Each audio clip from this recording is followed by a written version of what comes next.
All right, everybody. Welcome to another live stream with Global Conservation Force. I have the pleasure of having Anthony Porter on today.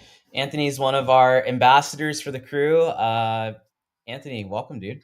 Hey, Mike. Yeah, thanks for having me. I just got back from Africa last week, so it was cool. I met some people I think you know too, so I'm happy to talk about that. Epic. Yeah, so we have a couple big dates coming now. We're on that side of the year where World Ranger Day, July 31st, is coming. So, Anthony, now after being on a reserve or multiple reserves, how daunting do you think it feels to run rhino conservation when you're looking at that kind of landscape?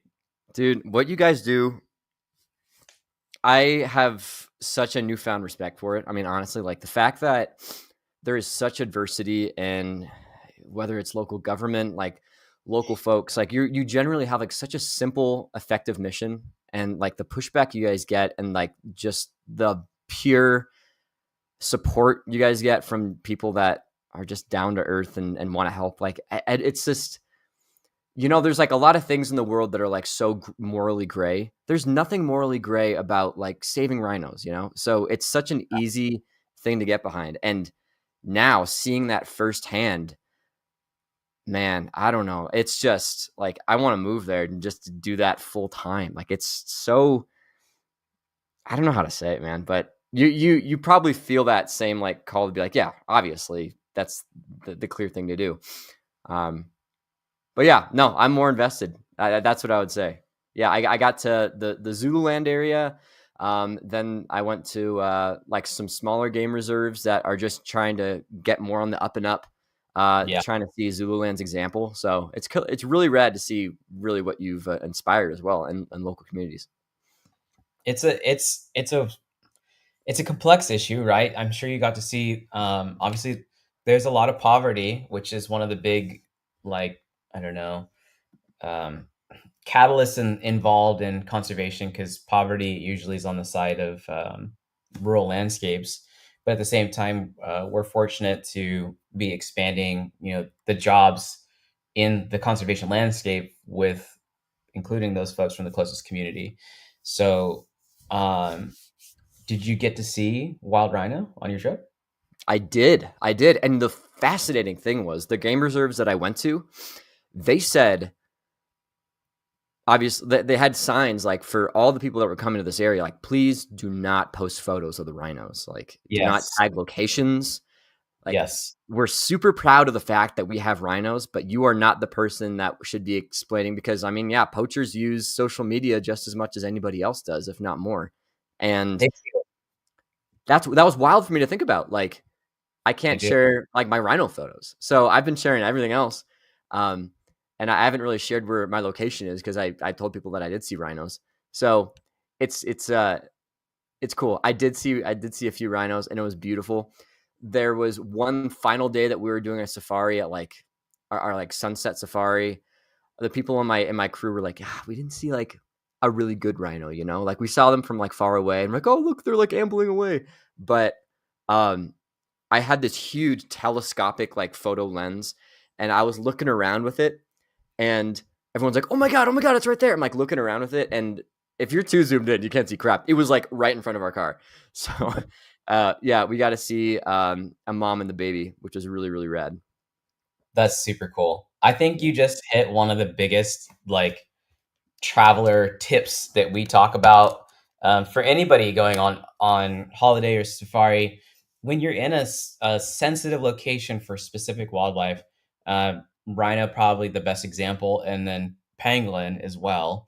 Uh, Turning off your location services on your devices, so any of your data transmitting devices, which can include your watches. So if you're doing like tracking and you're watching your steps and it links with your phone, you can have data in your photos, right? And that can be stripped, and organized criminals actually find that data and utilize it for more exact details on species they want. But more commonly, obviously, organized poachers and the rhino link of all the systems there are organized, and they know what they're doing. So they use a lot of resources, and the free, cheap, fast resources. trying to figure out through hashtags if someone made the mistake of tagging a rhino in a location and then using the landscape of that photo to figure it out. Isn't Um, that wild? yeah, and then you have other things like um, you notice that people will post rhinos with horns in some locations, which is even scarier with just the activity. So generally speaking, like from GCF side, when we post even of different locations, we will only show dehorned rhinos and the metadata is off on that stuff. And then we've been very careful about timing, place, and it's never live. It's always delayed. That's another thing that's important. But Mm. you would never know that a simple photo on your vacation could cause potentially that rhino's life. Yeah, it's wild. Do you have anything that you want to share since your last trip there? You were just there, what, a couple weeks ago? Yeah, I just got back and I head back here in just a little while.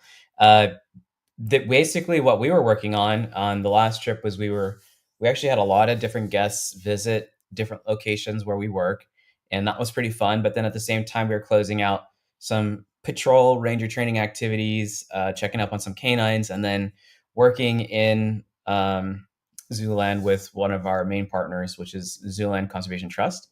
And Mm. so we had a lot of fun. One of the biggest things that came out of it was ourselves and our partners Asosa, we helped finish the funding for a new BOMA space for one of the blind white rhino orphans. Whoa. Um, and so now he's pretty much non-releasable, so he's requiring more space and more dedicated care, while also at the same time there's an influx in activity, obviously in the KZN province. So in the KZN province, that means that there are more rhino orphans. So our partners at the Zululand Rhino Orphanage are taking on more baby rhinos, and so from last year October to now, we ramped up our efforts with them to help them expand uh, and support their expansion of care. So with that, that new BOMA space helps them shuffle more of the maturing groups of orphan cats as they come in, stabilize, go into bottle, and then go on to reintroduction. So that was probably our biggest last month, alongside taking out 222 snares in a specific section.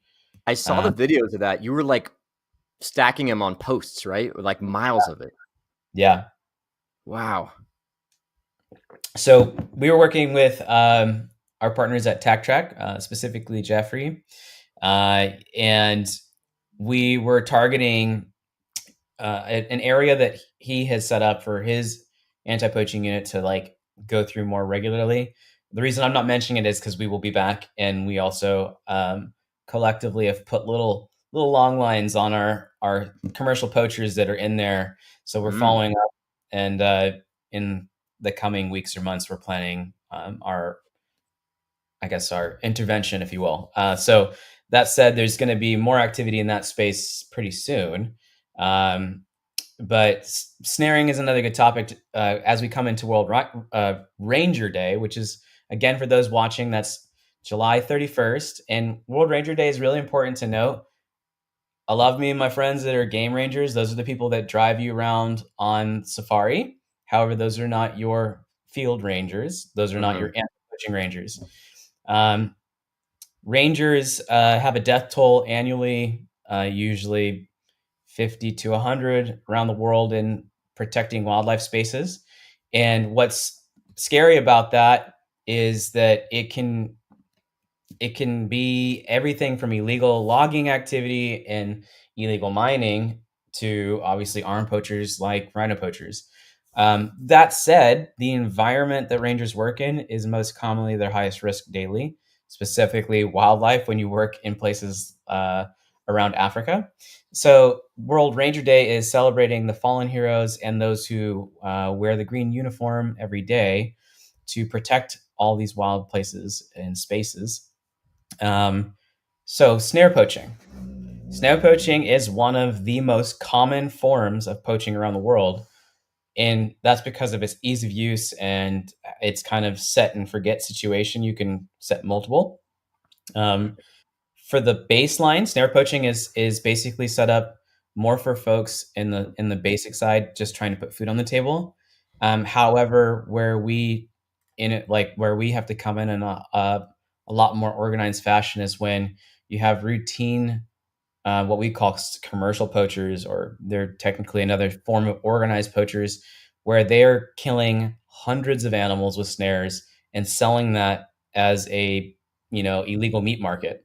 And then there's also the same parallel with those who are selling muti de sangomas, which is wildlife parts for traditional medicines or potions and concoctions of that sort. Um, so in that is very common as well. But those tend to not be your, lesser box species. Those tend to be things like lions, vultures, and unique critters around that people are trying to get specific parts for because they have a specific purpose in that. So snare poaching is actually a big deal to talk about. Um, I think the other thing to talk about with snare poaching is a lot of folks underestimate the danger that they can be in when dealing with snare poachers.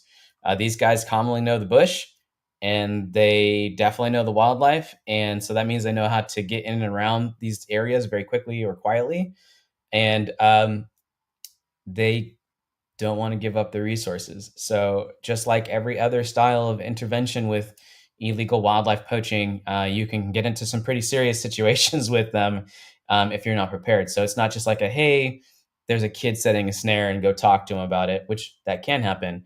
It can be, I bumped into a group of three like bush savvy dudes with nice knives and pangas and potentially a gun. And now we're having to be a lot more careful about what we're doing. And there might only be two rangers doing a snare sweep. So everything you do in the space when it comes to wildlife protection is it should be well trained, and it should be well equipped, and it should be well planned out. So yeah, did you get a chance to see and meet any rangers in the field? Uh, yeah. So there was one ranger. Um, so like you were talking about, there's actually safari rangers, right? And so those are the ones that are like, oh guys, look, that's a crested whatever. And like as you're going through and they're taking you on the safari trip. Um, but it was interesting. Those rangers, super knowledgeable and ecologic, like great information. They there were a lot of anti-poaching patrollers at the reserve that I was at. And they basically were told, the rangers in the safari were told to not show those people to us. Mm-hmm. Um, and they're like, listen, they're doing patrols uh, constantly at every given time. And it's funny because they're like, please, guys, don't get out of the vehicles. Like, there's a lot of wild animals out here. The patrollers are like, I don't know, in shoes, like, and holding machete, just walking around. Like, it was a totally different vibe. But yeah, it was interesting. Like, they were kind of, the lodge was like kind of protecting us from seeing the anti-poaching efforts, which honestly, like, I would have paid extra, to watch and be a part of that. So I don't know. What do you think about that? That's a really good point. So you hit a funny button for me. I Uh-huh. personally strongly disagree with the lodges that hide their rangers, and some game drives, specifically the game ranger is actually trying to avoid them or may not want to show them at all. I think that rangers of all types should be ambassadors, and I think that they have a strong community and strong public connection as long as Mm-hmm. they're comfortable being having dialogue with guests, and they're, let's say that they're even trained so they know how to speak and handle those questions with the guests, because sometimes guests ask wild questions. Yeah. um, I think that really the anti-poaching rangers should have the opportunity to speak more often, and I think that they should have the opportunity to chat with guests and not have to hide all the time. It is very much an old mentality. We work with reserves where from the lodge side they want the anti-poaching rangers to be completely hidden at all times, and certain lodge managers make huge fusses about it if the guests saw them, but the guests are always so excited to see them. And then we work with reserves and lodges where you can actually schedule a visit and you can meet them in the field and see a demonstration. And that has an extremely powerful connection for the guests. And the Yeah. rangers are so stoked because they want to show off either what they're doing, talk about it, or answer questions about what it's like to sleep and live and work in the bush. So I personally, that's funny you mentioned that. I personally don't like it when reserves and lodge teams enforce that on the security teams. Yeah, fascinating. Um, but yeah, and then I went to the Zooland, and it was funny because like I didn't have any idea like where I was really at. And you told me like, yeah, trust me, dude, the reserve you're at is hours away from the Zooland Reserve. I'm like, all right, cool. And then I got to the reserve and I was like, oh, I'm actually at the spot where I chatted with the whole Zooland Rhino Conservation folks last time we talked. Yeah, Um, well, that's live. yeah, I was on our last live. And I met what was one of the rangers' name? Julian. You know the it was actually surprising a lot of ladies, which is really cool. The lodge that I was at, they were apparently that I asked Julian actually about that lodge. He's like, yeah, they are very traditional. They do not hire female rangers at all. All of the female staff will be like doing housekeeping and like administrative stuff, but only men are in the field, and we're not a fan of that. Like we use everybody. And I really like that philosophy. And yeah, I was actually on the plane with the manager of Zululand's girlfriend, and I can't. God, I wish I remembered their names, but just and as soon as I got onto the Zululand Reserve, because that is a combination of how many lodges? It's like 6 or 7 lodges. I think it's 8 actually. Yeah. 8? Yeah. Yeah. Yeah. Um, and that was really cool to see because the guy that I was asking about him, he's like, yeah, I've been here for 11 years, and everyone had their own little private game reserves, and they had their like signature animals. And then I don't know what amount of certain years ago they decided to just break down all the gates, combine all of them, and make this incredibly massive 50,000 ish Yeah. hectares or I think it's acres. 26 is 26,000 hectares. So that's what, Okay, like, that's just about 48, 50,000. Yeah, 50,000 acres and some dude, change. Yeah. crazy. Yeah, and then so I asked the guy, I was like, in the future, what would you want to see even more happen? I was sitting right next to him, just asking him question after question. He's Public like, well, honestly, I see a lot of really good stuff. There's a lot of collaboration. The dude to the north of us has the same size as all of ours combined, and he is doing his own thing. He charges like 3 times more, so I don't think we're ever going to like kind of collab. But he said the interesting thing is there's some commercial or some residential opportunities that people have been using for that area, and so now Mhm. there's personal vehicles going out into these safaris, which he's not super stoked on, which is super understandable. Yeah. Um, especially when there's like such hotspot refuges for these animals, you don't want to just have these folks that can buy homes and drive their own Subarus around it. So I don't Yeah. know. Have you experienced stuff like that?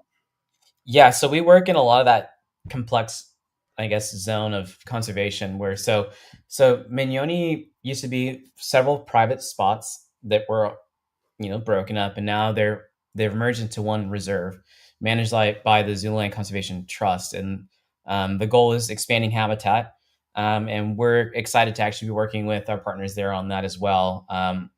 There's some key spaces that they hope to expand and drop fence lines in, and which would then make the reserve larger. One of the challenges that Mignoni Game Reserve has itself is that there is a public road that goes through it.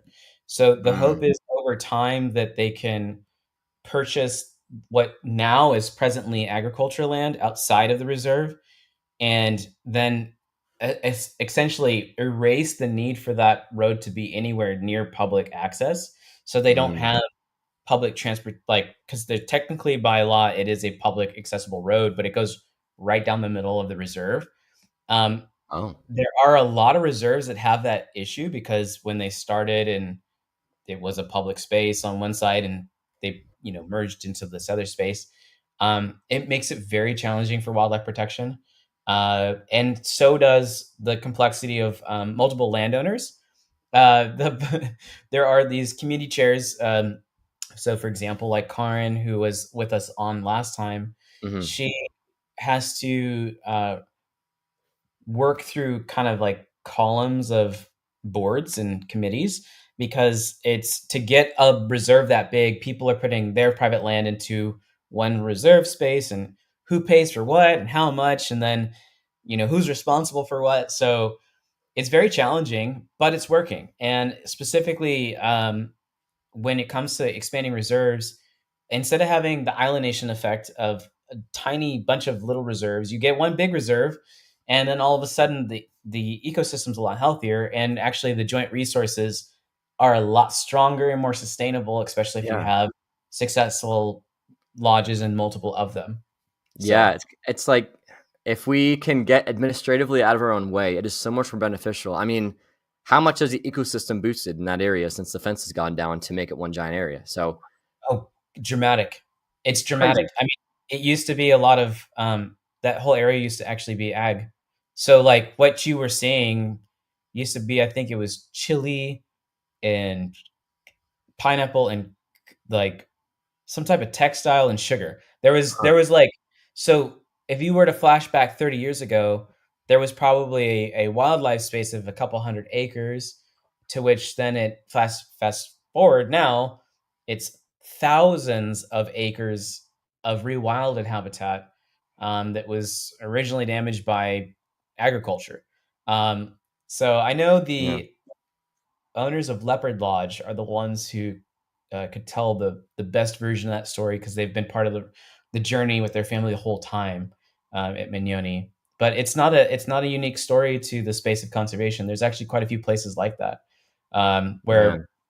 it was degraded agriculture land over the last, let's say 200, 300, 400 years in some spaces.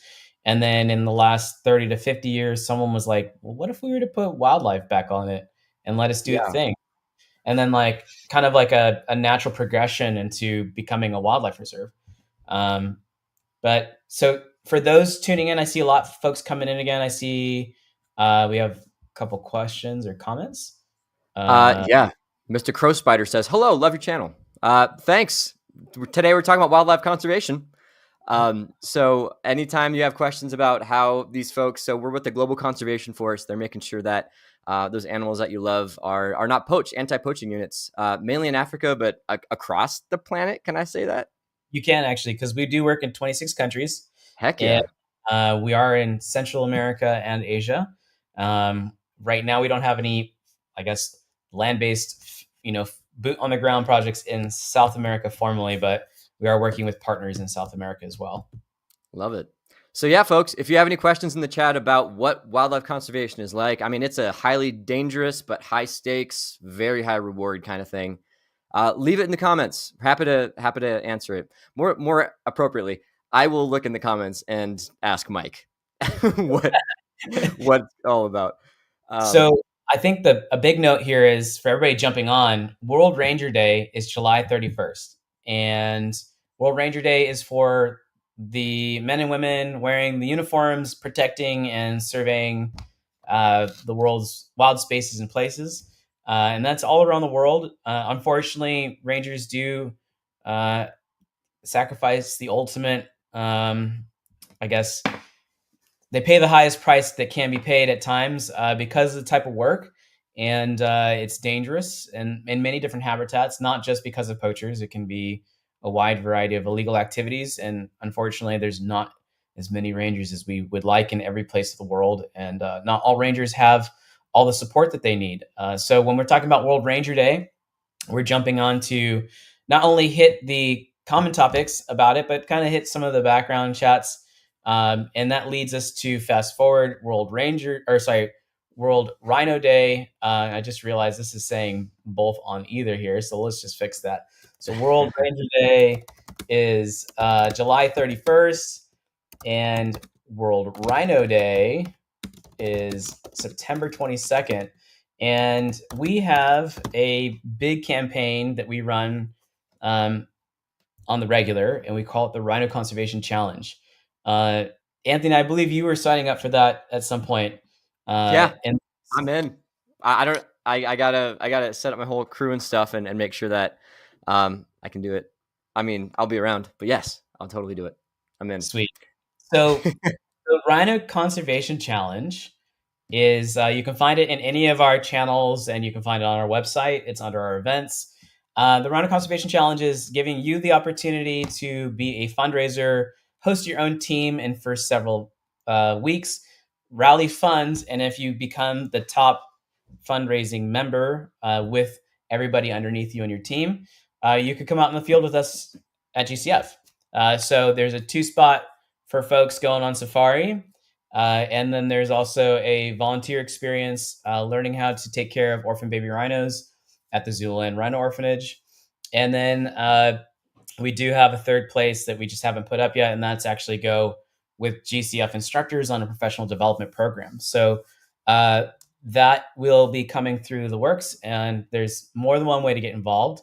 There's more than one way to fundraise. But again, this is coming up. World Ranger Day is the first opening day. World Rhino Day is the last day to fundraise on that. And the importance here is GCF works heavily in rhino conservation in Africa and Asia. Our conservation efforts do reach all 5 currently described living species of rhino. And that's important to note that we don't only work on the ground in these countries where the last remaining populations are. We are working in the demand markets. We're working in counter wildlife trafficking, and we're working in key hub network spots where there's cross traffic of different kinds of syndicate, illegal poaching activity and or sales. Dismantling networks are working to disrupt the chain. So we work on a very holistic, boots on the ground in many different spots. And today I'm stoked to have Anthony with us. For anybody who's on, Anthony is a GCF ambassador with a background in wildlife education. And you want to talk about what fun we have coming for you after the Rhino Conservation Challenge? Oh man, yeah, totally, guys. So if you want to get your hands dirty at all, that's totally awesome. There's also opportunities to just do ecotourism, and I am going to be hosting a trip going down to Costa Rica. And the price of admission goes directly to conservation and anti-poaching efforts around the country or around the world. And we're just going to go adventure in Costa Rica, which is going to be super rad. There's a huge itinerary already planned out. There's people already signed up. So I think we've got, like 5 spots left? I think 4. 4 spots left. Yeah, 4 spots left. It's really rad. If you want to literally go into the middle of the jungle with me, this is your time to shine. You can DM me later if you're following me through this, and I can send you all the information. Or you could check out Global Conservation Force's website, and it has a lot of different offerings. If you're not available to do one in the middle of February, there's more, right? There's even more other than that. Absolutely. So we have a whole list of ecotours. The ecotours, for anybody watching, those are trips where you stay in nice accommodation and you go into wild spaces, and then you work on impact projects or visit impact projects of ours. But then if you are looking to be like more hands-on, we have our professional development courses, which those are more like getting your feet dirty and your hands dirty, getting out there and learning the work and doing the work with us and seeing which avenue of conservation suits you best, or just putting more feathers in your cap so you can be a lot more ready for what we go into in the field. And yeah, so Costa Rica, this trip's pretty cool, as all of them are. They are all going to the Osa Peninsula, and the Osa Peninsula is like the wild spot of Costa Rica. It does not have the volume of guests and traffic that the rest of the country does get, which is really nice because when you're doing wildlife sightings, you're not in a group of like 40 or 50 people. So Costa Rica has a big ecotourism market, but we are working to grow it into a more holistic realm with lodges that aren't getting as much traffic in a quieter realm of the country, but a more active wildlife part of the country. And then funds from this trip help support community conservation education outreach in local communities, as well as sustain jobs for those who only get part-time employment because of short seasons for tourists visiting. And then it also is going to be put into our fund to help our partners in Costa Rica expand habitat, because right now there's 3 sections of fragmented habitat that have an endangered species of spider monkey on them.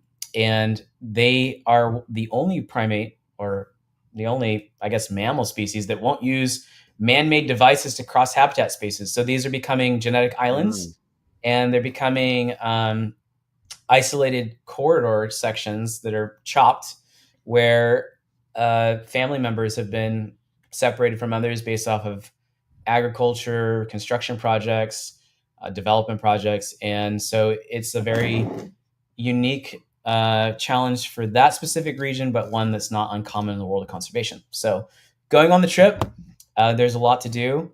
But yeah, it's going to be a cool trip. man, Lots it's of impact. exciting.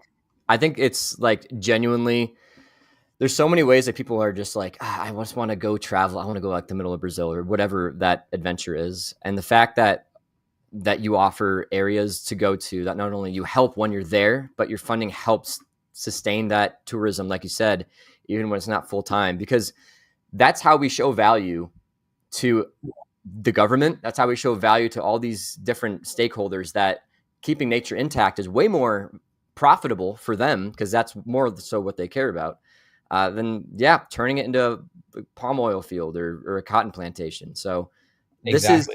this is it. I mean, if you folks are ever interested in helping the world out, it doesn't have to be grueling, awful stuff. You can adventure and just put your money into adventure that promotes more nature, and that's really what we can do as like citizens. Yeah. Um, so let's pivot real quick. Anthony, are you game to ever go through ranger training? Yeah, man. Yeah, I think about that all the time. I think about that every time I go to the gym. I like as I'm working out, I'm like, is this the right muscle group I should do to like keep up with the Rangers? I'm like, probably not. But I will say I also live at altitude, so I'm at like 7,000 feet doing my runs and stuff, and I feel better about that. But I don't know. I'm like super ready for it. I'm always intimidated if I'm ready physically for it, but I feel like I am at any given time. But I don't know. I just don't know. But yes, put me in. I'm in, coach. So I think that you would do well, honestly. Cool. So for anybody on the GCF side listening right now, Anthony, American Ninja Warrior background, Yeah. as well as avid outdoorsman. I see you jumping around and hiking all the time. I personally think you'd be just fine, honestly. Thanks, man. Well, maybe if I do well on that, you can come to my woods and we can do some trainings together and you can do my stuff. I would love to. Honestly, I like so ranger training. We obviously put everybody through a really rough go through. I bet. I can't understate that enough. Like, just because, like, I don't know, it's through us. It's there's not going to be any like easier version of it. I guess is the best way to say it. In fact, we're probably harder than um, many in the aspect of what we train you on. But Wow. the realistic environment training and physical training is targeted at what you actually need. So the way you work out actually is the closest version you can be doing to what we do. It's the Glad to hear most it. natural version because this is what's usually funny. Like, there's not usually weightlifting equipment in the bush, and there's no fancy machines to go train on. It's like weight, distance, your body weight, and the environment around you, and how can you train and get around. And then for us, more effectively, how can you be more safe by developing different body muscle groups, and how can you like how are you not going to get an injury from X, Y, and Z? So Yeah. That's cool. I think my biggest challenge, like my brain, this is the biggest fear I always have every time is you basically work on a nocturnal, like super non-diurnal schedule, right? yeah, a That's lot. I think is the brutal part for me. And I don't know, share like what that is for you. Are you cool with it at this point? Yeah, so I have a weird sleep pattern because of because of the work. Also, when I'm not in the bush, uh, I'm still responding to calls and messages and planning and activities on that timeline. So when, let's say, I come to the US to do admin and fundraising and presenting, I'm still talking to everybody on either side for GCF Project World, whether that's Asia or Africa. So uh, when I'm in when I'm in the bush in Southern Africa or East Africa, um, we work to the pressure of the timeline in that habitat. So that means like full moon week, we're going to be up from like more so 8 p.m. to 8 a.m. And that's the higher activity timeline for rhino poaching. But there's going to be daytime activities too because you have to do sweeps and checks and whatnot. So Mhm. you have to swap from like night shift and then go back into day shift and then night shift and then day shift. And then sometimes you're on day shift and things happen at night and that's like the first day. And it can be 21 days straight and your sleep patterns like 4 hours here, 2 hours there, five over here. And Mm. you have to learn to sleep like a cat because of like the variables. Um, let alone sometimes it's the safety. Sometimes you have to move because of weather. Sometimes you have to move because of animals. Yeah. Uh, so yeah, I've gotten used to it by now. I think the hardest thing I have to do is like doing a full night's sleep when nothing's going on because my brain tells me there's always something going on. So That's really cool to me. Like sleep by necessity only, and you can't really even do that. I mean, that means you're doing good work. it's Um, busy. all It's right. Well, real quick before I want to ask more questions about that, but sure. Crow Spider asks, does the GCF also protect carnivores like lions, leopards, and cheetahs? Great question, and yes, we do. Just because GCF doesn't have them as a title project species, the reason we have our title species is each one represents a poaching crisis type and a habitat area. So rhinos and elephants provide the umbrella protection for our lion, leopard, and cheetah based areas. We do have some cheetah specific projects. So we did habitat expansion with our partners at Currica Foundation. And we also built a cheetah reintroduction boma, which has now reestablished a cheetah population, breeding population onto the Currica Game Reserve. So it's cheetah specifically there, as well as tracking collars with multiple partners, camera traps with multiple partners, and then removing snares in and outside of Mm. reserves in hundreds of locations, which actually do end up catching lions, leopards, and cheetahs quite regularly, depending on the Yeah. location. So yes, we do. Our biggest swaths for them, luckily, because they're not generally specifically targeted in the areas we are most common. It's our holistic, overarching support that provides them safe habitat and space. But I will say we do have some targeted projects coming up for Lion as well. And we are going to be taking in some new ranger recruits who are going to be trained under the GCF umbrella so that they can go back to their home reserves and help tackle issues that they're dealing with that are directly targeting lions. Beautiful. I was told that no one, like on these game reserves, you have kind of like ownership of certain animals, right? Like you have tallies and such. Mhm. And when it comes to, I think it's leopards, there no one owns a leopard. Is that right? So they're Like seen leopards as are super. yeah, they're kind of like leopards and jackals. I mean, you can quote buy a leopard and put it onto a game reserve, but leopards don't pay attention to fence lines like African painted dogs, and same with a couple other critters like warthogs. They come in and out all the time. Yeah. Um, Unfortunately, in many spaces, the biggest issues that leopard are facing is that human wildlife conflict, age old competition between livestock and cats, and they're blamed for many things that actually certain other species are doing, but leopard are as well because obviously if opportunistic and there's an easy opportunity. Um, so they are seen as a nuisance animal in many locations, which sucks because people and more on the agriculture and farming side will try to shoot them on sight, and Yeah. that's if they come out of a reserve. And so, but in reserves, you have a variety of different things. There are even like certain ways to set snares and or gin traps or both, so that they can like get a leopard for its skin. So we're used Now, to doing all that. when I was there a couple weeks ago, the lodge I was at, basically the evolution of it went from, of course, it was wildlands. They cut it down to be, I think it was a cotton plantation, cotton into, then they changed it to a hunting reserve, a hunting lodge. Mhm. And then I think in 2011 or 14 or something like that, they stopped hunting altogether and found out it was more lucrative to just keep them alive and just work on like ecological stuff to make it an actual like game reserve. Um, Now, I saw that as kind of like a really cool evolution of seeing the value of a land in that area.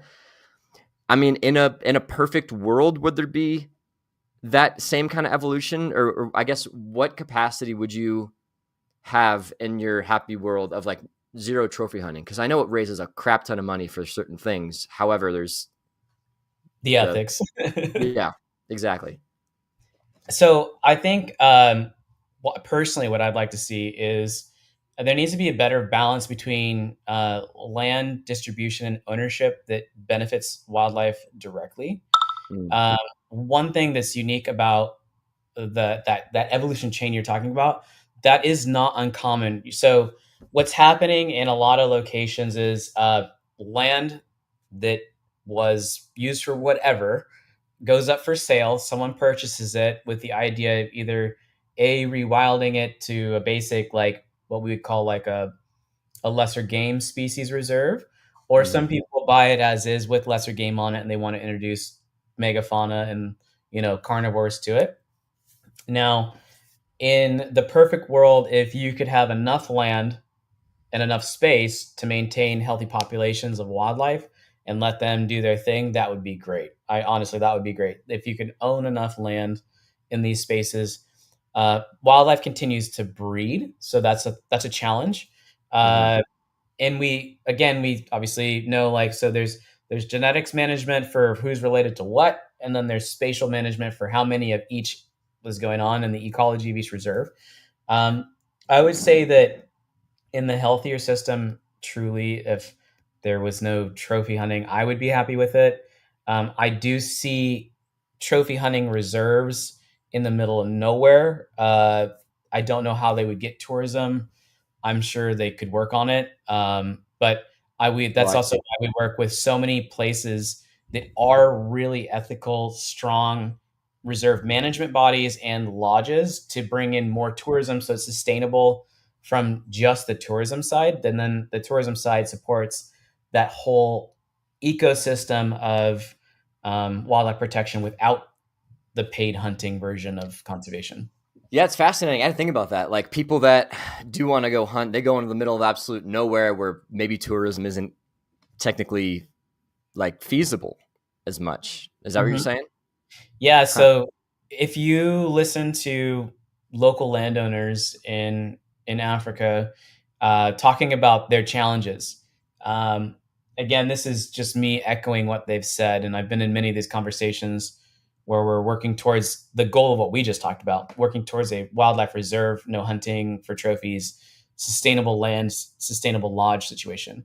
You'll hear that, yeah, but um, an aging bull of this species, let's say a Cape buffalo, uh, it's going to get gored or killed by another buffalo, or it's going to get taken out by the lions eventually, and it's going to kind of slowly starve away. Or we can, once we see that's happening, someone can pay to shoot it, and we don't get enough lodge traffic here to sustain it the other way.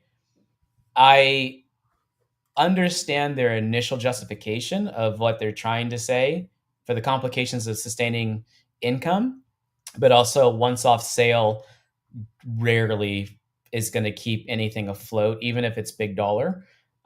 My biggest, I guess, argument point is not enough of that money coming in is going into conservation and into the community spaces and expanding the reserve or expanding the Mm, program space. So that's what I've seen most regularly. I see the trophy hunter companies with very expensive vehicles, yeah. very expensive toys, very basic and not necessarily the most advanced trained anti-poaching units. I'm saying this with a lot of generalism, so this is not everybody, but Yeah. generally speaking, I'm not seeing the most advanced versions of wildlife protection and conservation out of those spaces. Yeah, that makes, I mean, That's logical sense of how that would go. Um, Interesting. Okay, we got a question from same dude, Crow Spider. What kind of weapons do you use in your patrols? That's a great question. It'll get me back on the questions of how can I train to be a better anti-poacher. So All right, cool. So let's start with Anthony first. So Anthony, if you wanted to become a ranger, you can go to our website, travel with us, professional development courses, and our next anti-poaching unit training is here in August. oh, So nice. if you are looking to do this, there's also a blog on our website to understand what this means. Like, what is it to be an anti-poaching ranger or a field ranger, as it's better known in the industry? Okay, let's come back to the question now. The weapons depends on the type of region or country you're in, and that depends on what the weapons laws are.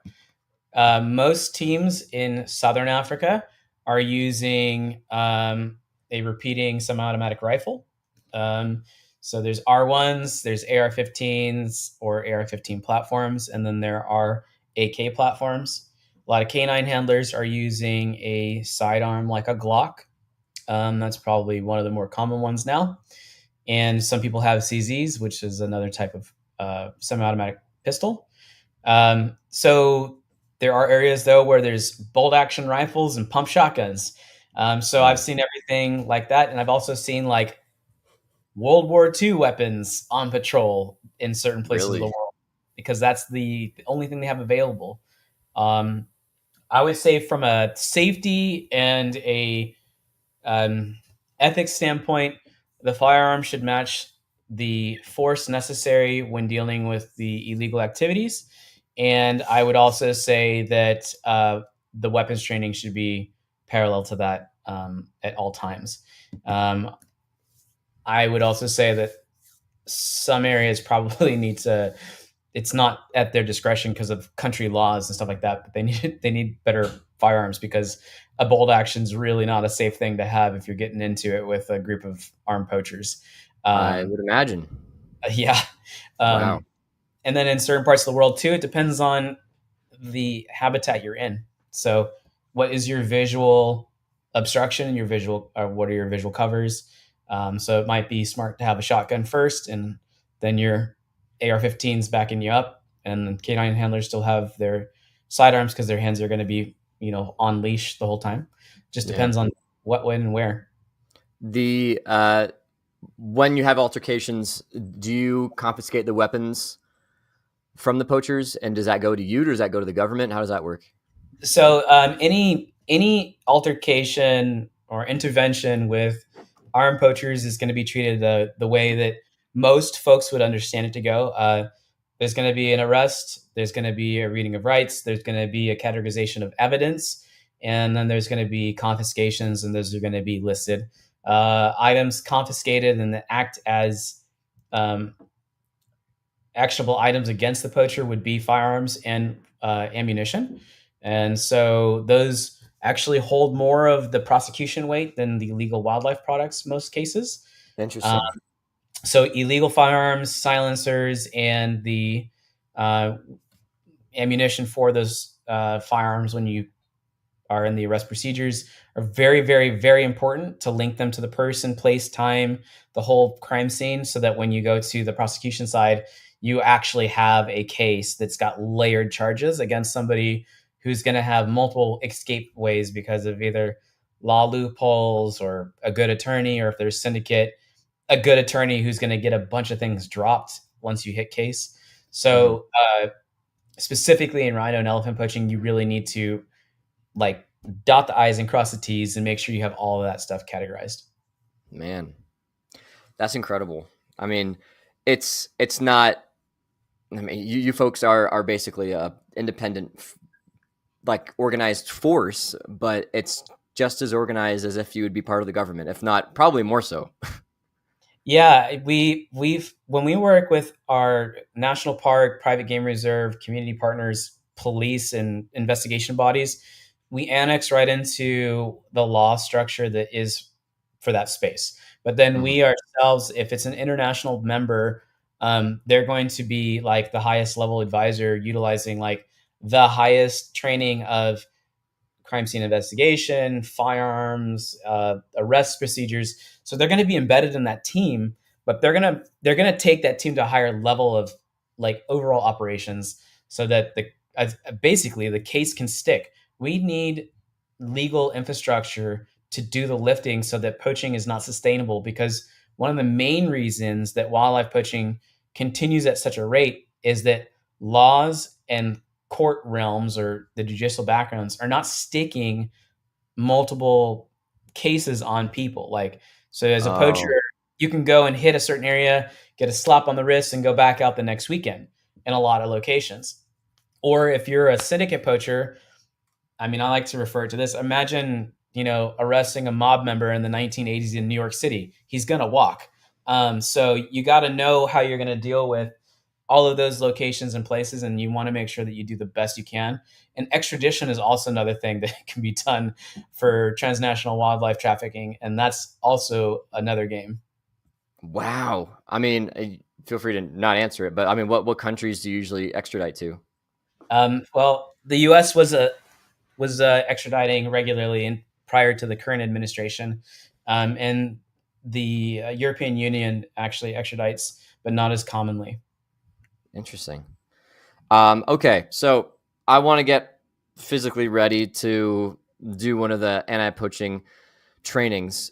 What's a typical mileage that you would recommend I'd be good comfortable jogging at with gear?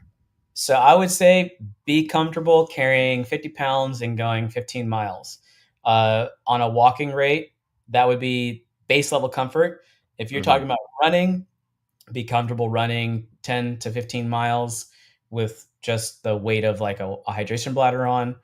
Um, and then if you're looking at the other hard versions of our training, put yourself in discomfort when you're camping and sleeping, and don't have all of the gadgets and all of the luxuries. Um, the GCF instructors are a wide mix of very seasoned and experienced anti-poaching rangers who've worked in multiple locations, most of which are from Southern Africa and East Africa, as well as our international team, which is a assembly of former special forces members from different countries. Man, And we've taken what is necessary in each part of Africa and Asia to be a ranger, utilize the ranger and the local knowledge, and then we have taken the mentality and the theory of training from cherry picking special locations of different um, high operating police units, military units, and utilizing the most up to date information for types of training. But we also layer that training. So you come in at we start you crawling before you start running, and so we do need to see you can crawl before you run. So we do start you on older platforms before you get to the newer platforms. So all that to say, we don't just trial you through physicality. We really work you in the mental realm. I would Um, say that sounds way more mental and insane. Man, yeah, it's I I say it with a smile because we have fun, and my biggest payoff is watching the men and women graduate at the end of ranger training. Honestly, it's like one of my favorite things. And then working with them for years to come and seeing them all in so many different places around Africa and Asia, working and being like thriving and becoming the next instructors. Because if you come into the recruit category, you can work towards becoming a GCF instructor. And then we train instructors in different locations under different disciplines as well, so that there's training the trainer aspect after you've gone through kind of like your timeline of experience of becoming a field ranger or anti-poaching ranger, and then going towards the next version. So wow. yeah. Okay, so the next anti-poaching ranger boot camp is on the screen, August 8th. Where does that take place? So this is going to be in South Africa. Day zero is what we call Hell Day or Cut Day. We run two different versions of the introductory course. This year's version is Hell Days Day Zero. So you're going to be physically tested, mentally tested, and then we're going to be doing our version of a psych eval for, I guess, mental stamina and durability for what we're going to be getting into and expectations. If you don't make it on day one, you go back home that day. If you made it past day one, you just made it to day two, but you don't guarantee the day three. Um, Man, so you're in for that version. The other way we do it is so this version right now it's a little over 3 full weeks. Um, the other version we run is 5 weeks, and keep in mind this is the basic introduction to anti-poaching because we actually have a year-long mentorship and embedded training program where it's with cyclical advancing of trainings in different disciplines while you are also putting your foot time in the bush. So when you come in, you're just beginning once you go through this first training.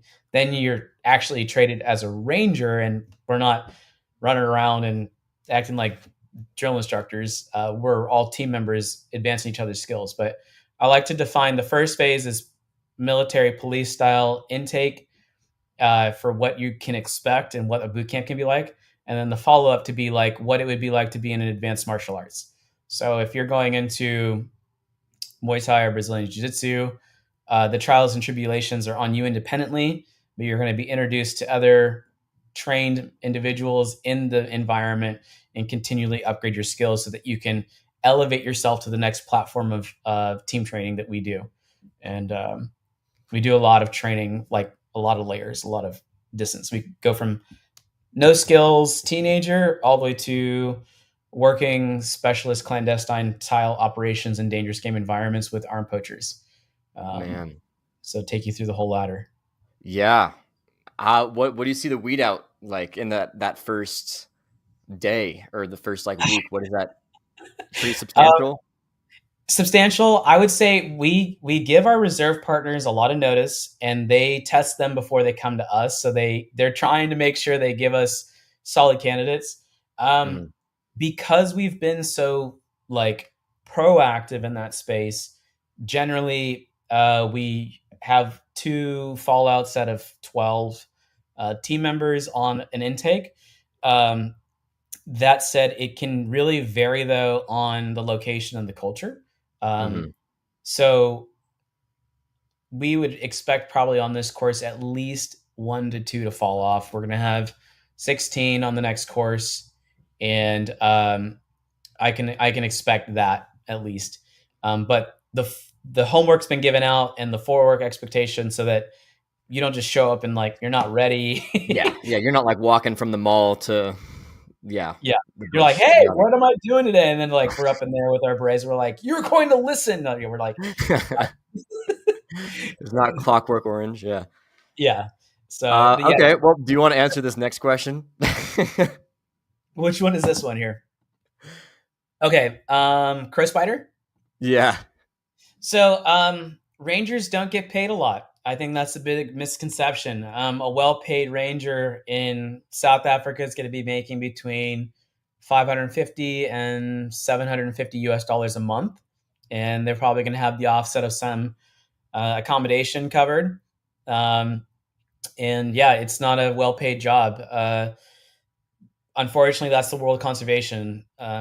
It's just not going to be competitive to any other type of industry, especially if you're coming from the outside of that country into the space. For the guys, it's a above minimum wage paid job, and they can go higher in it, but it's still not like a live fast and buy all your cars and buy multiple Yeah. houses and boats type lifestyle.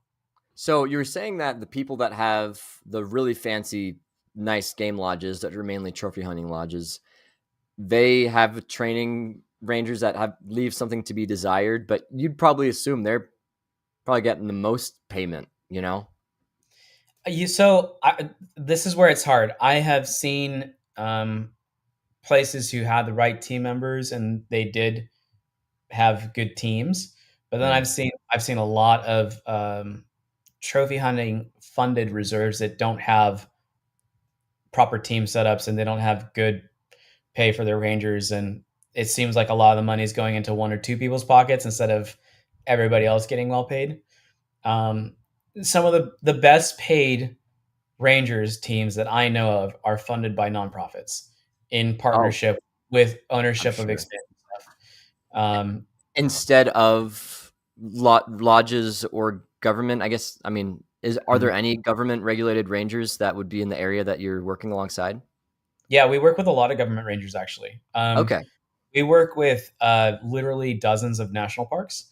Um, and sadly, for the national parks, because governments regulate their annual budgets, they may have like the uniform and some of the baseline equipment, like vehicles and somewhere to sleep, but their payroll is usually not competitive with the private reserves, like as in like ones that we may also be working with in the nonprofit space. And their budget for anything outside of payroll is very limited. So things like Mm, training, extra equipment.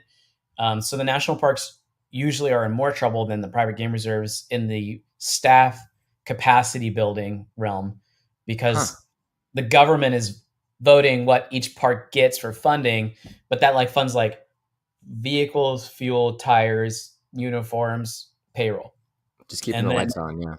yeah, just keeping the lights on. And then, so for us as a nonprofit, we always integrate the national parks into our training because we cross train everybody who's together.